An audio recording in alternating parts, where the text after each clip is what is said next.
माझ्या महाराष्ट्रातील बांधवांनो, भगिनींनो आणि मातांनो, नमस्कार. जय महाराष्ट्र.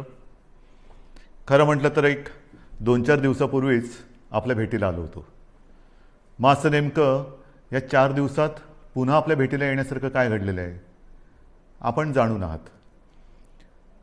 सुरुवात करायची म्हटली तर आज माननीय सर्वोच्च न्यायालयाने आपण मुंबईमध्ये आणि महाराष्ट्रामध्ये, विशेषतः मुंबईमध्ये कोरोना नियंत्रणासाठी जी लढाई लढतो आहोत त्या लढ्याचं कौतुक केलेलं आहे.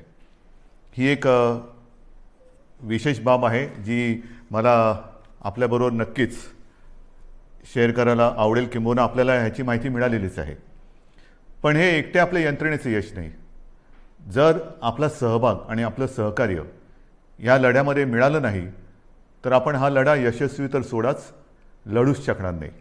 म्हणून पहिल्या प्रथम मी आपल्या सर्वांना धन्यवाद देतोय की आपण अत्यंत संयमाने, जिद्दीने आणि शिस्तीने ह्या लढाईमध्ये शासनाला आणि महापालिकेला, मुंबई महापालिकेला मदत करत आहात. दुसरा विषय आहे, त्याच्यावरती मी बोलणारच आहे. पण आपल्या भेटीला आलोच आहे तर कोरोनाच्या बाबतीत थोडीशी माहिती देणं हे मला आवश्यक वाटतंच. आपल्याला हीही कल्पना आहे की आपण जे काही निर्बंध गेल्या काही दिवसापासून लावलेले आहेत त्या बाबतीत मी गेल्या वेळेला बोललो होतो की एक गोष्ट नक्की की रुग्णसंख्या जी काही झपाट्याने वाढत होती ती रुग्णवाढ आता किंचित थांबले नव्हे, ती आता थोडी थोडी थोडी खाली यायला लागलेली आहे. आता खरं आपण एका धोक्याच्या वळणावरती उभे आहोत. कदाचित आपल्याला असं वाटेल की आता ही लढाई आपण जिंकतो आहोत. नाही, अजिबात नाही. अजूनही एवढा गाफीलपणा आपल्याला परवडणारा नाही आहे. हां, ही गोष्ट खरी आहे की महाराष्ट्रामधल्या काही जिल्ह्यांमध्ये रुग्णवाढ थोडीशी उतरायला लागलेली आहे. पण त्याचबरोबरीने काही जिल्ह्यांमध्ये रुग्णवाढ थोडीशी व्हायला लागलेली आहे. ही नाही म्हटलं तरी त्या जिल्ह्यांसाठी ही एक धोक्याची घंटा आहे. इतर देशामध्ये काय चाललेलं आहे ह्या बातम्या आपण वाचता आहात. आपण निर्बंध लादून म्हणा किंबहुना निर्बंध पाळून म्हणा, एक सुरुवात केली दुसऱ्या लाटेची युद्ध करण्याची. आता इतर राज्य लॉकडाऊन करतायत, काही प्रमाणामध्ये आपल्यासारखेच निर्बंध टाकतायत. ही एक आता नाही म्हटलं तरी कोरोनाच्या लढाईतली आवश्यकता बनलेली आहे.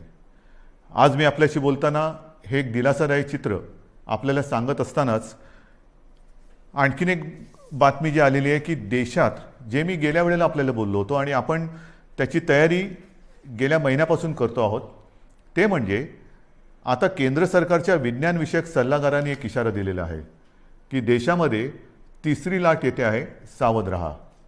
सावध राहा म्हणजे काय करायचं? तर नवीन काही नाही आहे, त्याच गोष्टी आपण काय करतो आहोत, सावध काय राहतो आहोत. मला असं वाटतं की या नेमक्या काळामध्ये आपण काय करतो आहोत ह्याचं एक, ज्याला अपडेट म्हणावा तसं तुम्हाला देण्याची गरज आहे. आज आपल्याकडे साधारणतः म्हणजे 25 एप्रिलला आपल्याकडे राज्यात 6,98,000 म्हणजे जवळपास आपण 7 लाखाला पोहोचलो होतो, एवढे सक्रिय रुग्ण होते. आणि 4 मे म्हणजे काल आपल्या राज्यात 6,41,900 इथपर्यंत ही रुग्णवाढ आपण थोपवून ठेवून थोडीशी खाली आणलेली. ही नक्कीच दिलासादायक गोष्ट आहे. मात्र जे मी तुम्हाला सांगितलं की रुग्णसंख्या काही जिल्ह्यात घटत असली तरी काही जिल्ह्यात मात्र थोडीशी वाढ होते आहे, त्याच्यावरती आपण लक्ष ठेवून आहोत. आपल्याकडे जी आरोग्य व्यवस्था आहे त्या आरोग्य व्यवस्थेमध्ये आपण नक्कीच वाढ करत चाललेलो आहोत. आपण जवळपास आता आयसोलेशन बेड्स हे 4.5 लाखापर्यंत नेलेले आहेत. जवळपास 1 लाख ऑक्सिजन बेड्स आहेत, 30,000च्या आसपास ICU बेड्स आहेत आणि 12,000च्या आसपास आपल्याकडे व्हेंटिलेटर्स आहेत. थोडक्यात सांगण्याचा मुद्दा काय की ही वाढ आपण करतो आहोत. जिथे जिथे आवश्यकता असेल तिथे आपण ह्या वाढीला, म्हणजे वाढीला नाही, रुग्णवाढ थोपवायला, आरोग्य सुविधा वाढीसाठी मंजुरी दिलेली आहे. अगदी न थांबता जिथे जिथे जे जे करणं गरजेचं आहे ते करा, असे स्पष्ट निर्देश मी प्रशासनाला दिलेले आहेत. लसीकरणाच्या बाबतीत तीही कल्पना मी आपल्याला दिलेली आहे की साधारणतः 18 ते 44 ह्या वयोगटातील 6 कोटी नागरिकांना आपल्याला लसीकरण करायचं आहे, ती जबाबदारी केंद्राने आपल्यावरती टाकलेली आहे, ती आपण समर्थपणाने घेतलेली आहे. मागे जे बोललो तेच पुन्हा सांगतो की 6 कोटी जनतेला 2 डोस म्हणजे 12 कोटी डोस एक रकमी एका चेकने घेण्याची आपली तयारी आहे. जसजसा लस पुरवठा होईल तसतसा आपण हा आपला लसीकरणाचा वेग जो 5 लाख एका दिवसात आपण करून दाखवलेला आहे तो अगदी 10 लाखापर्यंत पण नेण्याची आपली क्षमता आहे. त्याहूनही अधिक आपण नेऊ शकतो एवढी तयारी आपली झालेली आहे.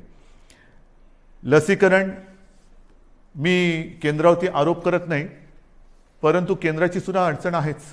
कारण ज्या प्रमाणामध्ये लसीचं उत्पादन हे आता हळूहळू वाढतंय त्या प्रमाणामध्ये लसीचा पुरवठा आपल्याला होतो आहे. म्हणून तूर्त आपली क्षमता आणि मर्यादा ह्या दोन टोकाच्या गोष्टी झालेल्या आहेत. जसजसा लस पुरवठा वाढेल तसतसं हे लसीकरण सुद्धा आपण वाढवू.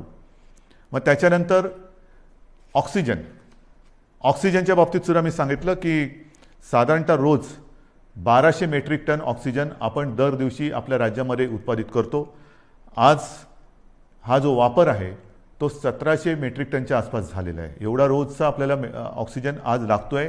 किंबहुना कालच आपण पाहिलं असाल की आपण केंद्राला आणखीन एक पत्र दिले आणि आम्हाला 200 मेट्रिक टन अधिक ऑक्सिजन पाहिजे ही मागणी आपण त्यांच्याकडे नोंदवलेली आहे.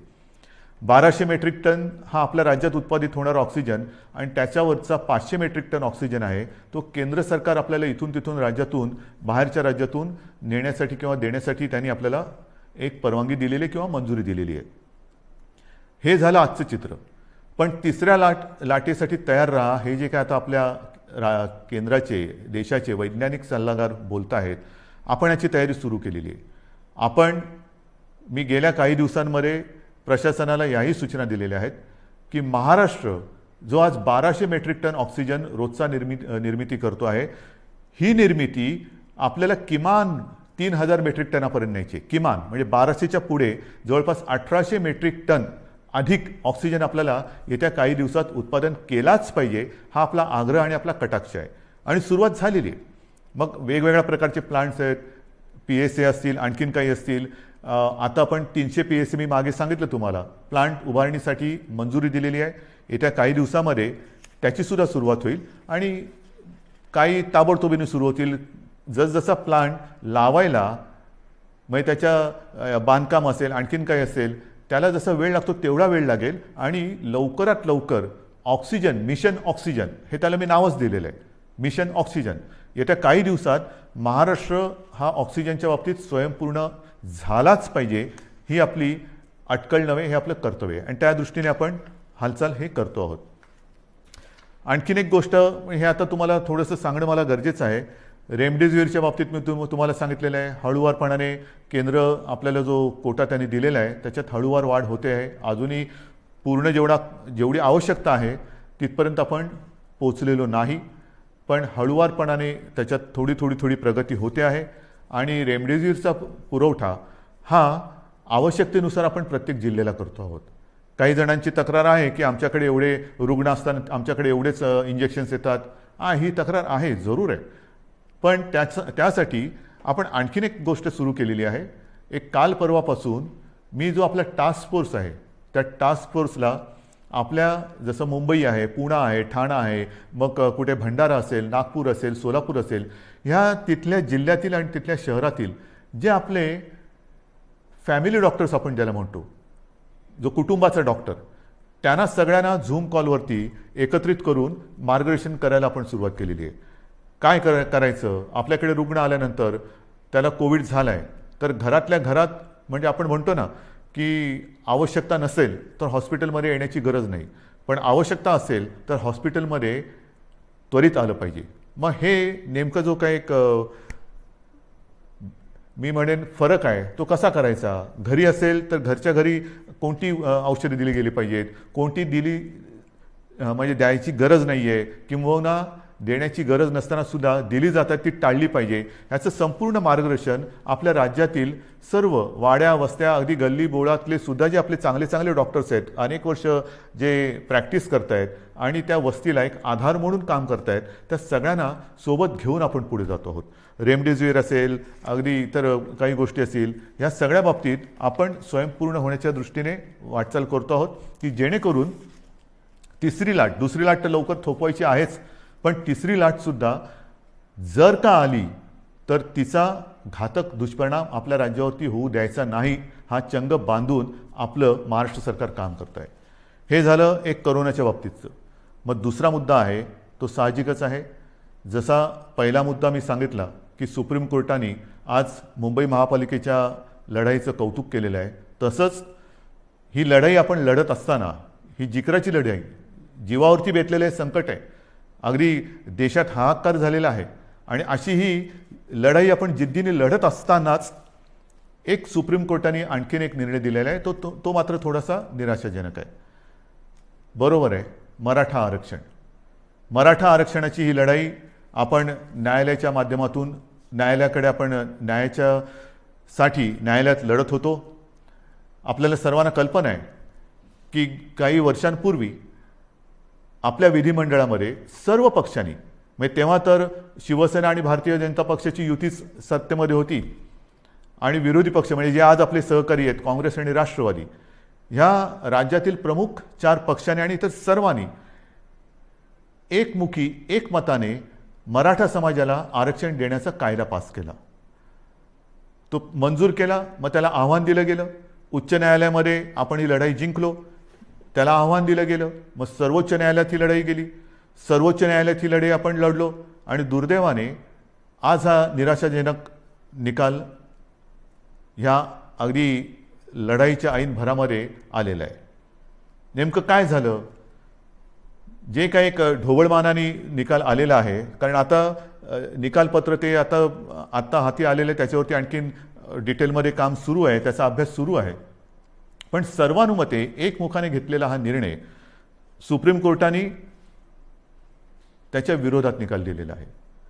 मग असं कोणीतरी म्हणालं की आम्ही जे उच्च न्यायालयात जिंकलो ते सुप्रीम कोर्टात तुम्ही हरलात, तुम्हाला लढताच आलं नाही. नाही, असं अजिबात नाही आहे.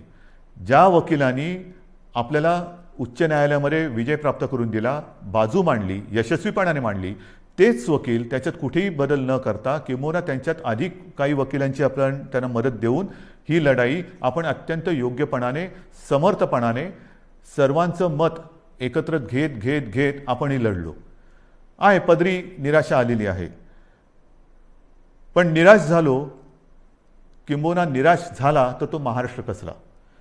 मी खास करून मराठा समाजाला एक वेगळ्या दृष्टीने धन्यवाद देतो आहे की त्यांनी फार समंजसपणाने हा निर्णय जो आहे हा ऐकलेला आहे. कुठेही थैथयाट केला नाही, आदळआपट केली नाही. त्याच्याबद्दल मी तमाम माझ्या मराठा समाजातील माता भगिनींना, बांधवांना हात जोडून धन्यवाद देतो आहे. आणि त्यांच्या नेत्यांनी सुद्धा मी विशेष उल्लेख करेन, छत्रपती संभाजीराजे यांनी सुद्धा अत्यंत समंजस्याने आपली प्रतिक्रिया दिलेली आहे. हे दिवस लढाईचे नाही आहेत, निदान आपल्यात तरी नाही आहेत, कारण सरकार आणि आपली भूमिका एक आहे. जर सरकार ह्या निर्णयाच्या म्हणजे आरक्षणाच्या विरोधात असतं तर लढाई मी समजू शकत असतो, पण सरकार आपल्यासाठी लढतंय, आपली बाजू मजबूतीने सुप्रीम कोर्टात मांडते किंवा ती मांडली, आणि तरीसुद्धा हा एक निराशाजनक निर्णय आल्यानंतर मला असं वाटतं अजूनही लढाई संपलेली नाही आहे. कारण लढाई केव्हा संपते? सगळं काही अंधार पसरतो तेव्हा. आज माननीय सर्वोच्च न्यायालयाने आपल्याला हा निकाल देत असताना म्हणजे त्यांनी सांगितलं की हा तुमचा अधिकारच नाही आहे. जे एक कमिशन, गायकवाड कमिशन आपण नेमलं होतं, त्याच्या शिफारसीसुद्धा त्यांनी सांगितलं की त्यासुद्धा त्यांनी बाजूला ठेवलेल्या आहेत. मग काय करायचं नेमकं? आता काय करणार तुम्ही म्हणता ही लढाई संपलेली नाही. मग सर्वोच्च न्यायालयाने निकाल दिल्यानंतर सुद्धा पुढे काय? आता पुढे आहे. सर्वोच्च न्यायालयाने निकाल देताना मला असं वाटतं पुढचा मार्ग दाखवलेला आहे की कुठे न्याय मिळेल आपल्याला, हे सर्वोच्च न्यायालयाने दाखवलेलं आहे. कारण सर्वोच्च न्यायालयाने सांगितलं की आरक्षण देणं, मग बाकीचे किचकटपणात मी जात नाही आहे. अशोकरावांनी अत्यंत व्यवस्थितपणाने दुपारी पत्रकार परिषद घेऊन एक व्यवस्थित बाजू मांडलेली आहे, कारण त्यांनी या विषयावरती गाढा अभ्यास केलेला आहे. गेले काही महिने 1-1.5 वर्ष माननीय अशोकरावांनी किती बैठका याच्यासाठी घेतल्या असतील, किती जणांशी बोलले असतील, किती जणांशी चर्चा केली असेल, हे त्यांनाच माहिती. आणि त्यांनी आज दुपारी अत्यंत व्यवस्थित समर्पक शब्दामध्ये जे काही आरोप प्रत्यारोप असतील त्याला उत्तरं दिलेली आहेत आणि आपली बाजूसुद्धा व्यवस्थित मांडलेली आहे, ती आपल्यासमोर आलेली आहे. म्हणून मी ते परत त्याच्यात बोलणार नाही आहे. पण सर्वोच्च न्यायालयाने जे सांगितलं की हा निर्णय घेण्याचा अधिकार हा राज्य सरकारचा नाही, मग कोणाचा आहे, तर हा अधिकार केंद्र सरकारचा आणि माननीय राष्ट्रपतींचा आहे. हा एक मोठा मार्ग त्यांनी दाखवलेला आहे. आणि म्हणून माझी जी पहिली प्रतिक्रिया आपल्यासमोर आलेली आहे, त्या प्रतिक्रियेत मी म्हटलं की एका प्रकारे सर्वोच्च न्यायालयाने हा निकाल देताना आपल्याला वेगळं मार्गदर्शन केलेलं आहे की कुठे न्याय मिळेल. त्याच वेळेला मी म्हटलेलं आहे की केंद्र सरकारला, म्हणजे माननीय पंतप्रधान आणि माननीय राष्ट्रपती यांना मी हात जोडून विनंती करतो आहे की आता हा अधिकार आपला आहे, हे सर्वोच्च न्यायालयाने सांगितलेलं आहे. आपण 370 कलम काश्मीरचं हटवताना जी हिंमत दाखवली, तीच हिंमत आणि तीच संवेदनशीलता आम्हाला आत्ता पाहिजे. सर्वोच्च न्यायालयाने यापूर्वी जे 2 निकाल दिले होते, ते शहाबानो खटला असेल किंबहुना ॲट्रॉसिटी ॲक्ट असेल, तो सुद्धा केंद्र सरकारने म्हणजे संसदेने आपल्या अधिकाराचा वापर करून बदलला आणि एक संवेदनशीलता दाखवली. मग आता तर सर्वोच्च न्यायालयाने सांगितलेले की हा अधिकार आपला आहे आणि हा अधिकार आपला आहे म्हटल्यानंतर आम्ही सगळेजण एकत्र आहोत. महाराष्ट्रामध्ये ज्या वेळेला हा निर्णय घेतला गेला तेव्हा जे सर्व पक्ष एकत्रित आले होते, ते सर्व पक्ष आजसुद्धा एकत्रित आहेत. आम्ही एकमुखी आपल्याला विनंती करतो आहे की आपल्याला जे जे काही सहकार्य आपल्या राज्यातून पाहिजे असेल, आमच्या राज्यातून पाहिजे असेल, ते आम्ही करतो आहोत, नक्कीच करू. मात्र आता सहनशीलता ही आहे. माझा मराठा समाज हा सहनशील आहे, कुठेही आतताईपणा त्यांनी केलेला नाही. न्याय हक्कासाठी रस्त्यावरती उतरला, तो सुद्धा शांततेने उतरला. अशा ह्या समाजाचा, लढवय्या, शेतकरी, सगळं मी आपलं वर्णन केलेलं आहे. ह्या समाजाला न्याय देण्यासाठी आता केंद्र सरकारने जास्त वेळ न लावता निर्णय घ्यावा. मी आपल्या माध्यमातून माननीय राष्ट्रपतींना आणि माननीय पंतप्रधानांना विनंती करतोच आहे, पण उद्या अधिकृत पत्रसुद्धा मी त्यांना देतो आहे. जर का आणखीन आम्हाला तिकडे येऊन भेटण्याची आवश्यकता असेल तर तीही आम्ही करायची तयारी आहे. आणि ही एक मागणी आम्ही करत असताना सर्वोच्च न्यायालयाच्या निकालाची प्रत ही आत्ता संध्याकाळी उशिरा प्राप्त झालेली आहे. त्याचासुद्धा अभ्यास आपल्या ज्येष्ठ विधिज्ञांकडून सुरू आहे. ज्येष्ठ वकिलांची एक मी म्हणेन फौज, कारण समिती फार छोटा शब्द झाला, फौज ही आपल्यासोबत आहे. त्यांच्यासोबत आजपर्यंतसुद्धा विचारविनिमय केलेला आहे. आता मात्र सर्वोच्च न्यायालयाची ही प्रत प्राप्त झाल्यानंतर त्याचा अभ्यास सुरू झालेला आहे. त्याच्यात आणखीन काही मार्ग दाखवलेत का तेही बघतो. त्याच्यानंतर नेमकं निकालामध्ये म्हटलेलं काय आहे, आपल्या मर्यादा काय आहेत, तेही आपण बघतो आहोत. मात्र पुन्हा एकदा मी सांगेन की जो मार्ग सर्वोच्च न्यायालयाने दाखवलेला आहे, ह्या निर्णयाच्या बाबतीत केंद्र सरकारच्या अधिकारावरती त्यांनी मी म्हणेन एका अर्थी शिक्कामोर्तबच केलेलं की हा तुमचा अधिकार आहे. आता मला केंद्र सरकारचा अधिकार पाहिजे, कारण आम्ही सर्व पक्ष एकत्र आहोत. मराठा समाज आणि आम्ही आणि माझ्या महाराष्ट्रातले सगळे समाज हे सगळे एकत्र आहोत. ही मागणी केवळ एका समाजाची नाही, तर न्याय हक्काची मागणी ही महाराष्ट्राची आहे आणि तिचा अनादर केंद्र सरकार, माननीय पंतप्रधान आणि माननीय राष्ट्रपती करणार नाहीत, ही मला खात्री आहे, हा मला आत्मविश्वास आहे. तूर्त मी सर्वांना हेच सांगू इच्छितो की अत्यंत धोक्याच्या वळणावर कोरोनाच्या आपण उभे आहोत. जी शांतता, जो संयम तुम्ही आजपर्यंत दाखवलेला आहात, तोच संयम, तीच शांतता यापुढे आपल्याला गरजेची आहे. आता संयम आणि शांतता 2 लढाईसाठी पाहिजे. एक तर कोरोनाविरुद्धची लढाई आणि दुसरी जी कदाचित जी काही समाज विघातक लोक किंवा शक्ती असतात की ते आग लावण्याचा प्रयत्न करतात, तर अशा लोकांच्या भडकवण्याला बळी पडू नका. सरकारवरती विश्वास ठेवा. सरकार पूर्ण ताकदीने, पूर्ण क्षमतेने ही लढाई जिंकल्याशिवाय राहणार नाही आणि तुम्हाला तुमचा न्याय हक्क मिळवून दिल्याशिवाय राहणार नाही, एवढंच एक वचन आपल्याला देतो आणि तूर्त आपली रजा घेतो. जय हिंद, जय महाराष्ट्र.